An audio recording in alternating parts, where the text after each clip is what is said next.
So yet again, I'm running out of time this week. I had this whole thing planned out. I was going to show you how to make sock monkeys because that's something I know how to do really well. I mean, I made one for like almost every one of my cousins a couple years ago for Christmas. And if you watched my last video, you know how many people that is. But time is short yet again, and I didn't have any other ideas. So I was like, what am I even good at doing? How can I show anybody how to do anything? And then I realized that for my wedding last year, I kind of made a lot of stuff on my own or with a lot of help, but you know, I came up with the idea to just do it myself. I'm sort of a frugal person, and I don't really like having to spend money when I just really don't need to. And I like the whole idea of do-it-yourself anyway. So imagine a wedding that you have to kind of get together, and you're also under the mindset of not wanting to spend a lot of money on anything. I mean, weddings are kind of known for being very big, expensive things, and I was very determined not to make that. So honestly, there were a lot of do-it-yourself elements to the wedding. We made the cakes by ourselves. My grandma and I made all of the dresses for the bridesmaids and myself, and I made the flower girl dress. I made all the groomsmen neckties, and when it came to flowers, I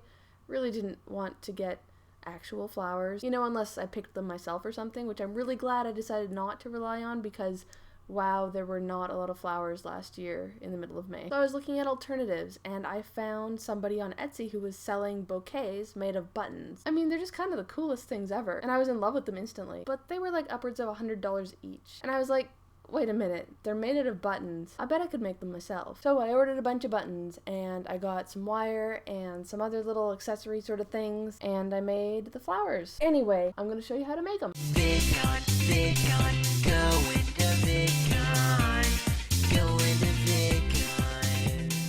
Here are some things you're probably gonna need to do this. Assorted buttons in whatever colors you choose, and assorted sizes of those buttons, and the small ones should be very interesting looking. Sturdy yet pliable green floral wire. The stuff I got was 22 gauge. Something to cut through the wire. Optional stuff like beaded floral spray or cute little fake flowers. Mine are apple blossoms. I guess ribbon or something to tie up the finished bouquet, but I'm actually not going to show you that because I didn't really have a good system going for it, and it's probably for the best. Okay, first pick out some of the buttons to use. Find a large button for the bottom of the flower and lay out smaller buttons on top of each of your colors until you find something you think looks good. You can do a few of these at a time to sort of make sure they're not too similar or anything. Variety's good, though with my limited leftover supplies I can't show off some of the cooler things you might be able to do. The kinds I like to use for the tops are the ones that are interestingly shaped or extra pretty somehow. You can also use buttons with one hole for the tops, like these. If you want a fabric flower, you have to stack it between two buttons because otherwise it's not going to stay on your wire. So when you've got all your stacks figured out, it's time to put some on the wire. This is as much wire as I have left, so I'm like only going to make one. So this is the last of the wire I have, but the piece I have is actually about the right size. First, put the ends of the wire together and then sort of smooth it out to the bottom.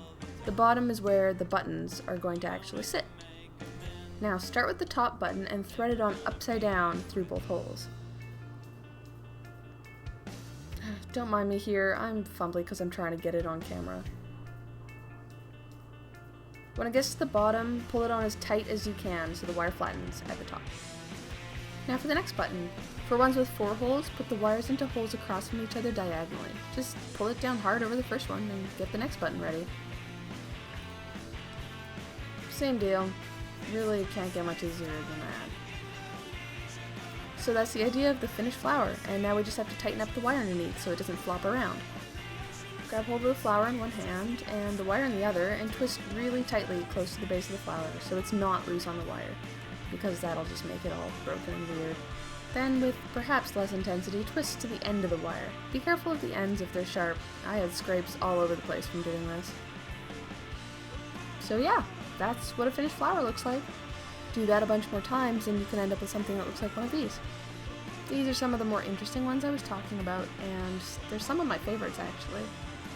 A whole bunch of them really made the day feel special. And yeah, I had a rainbow button wedding. Shut up.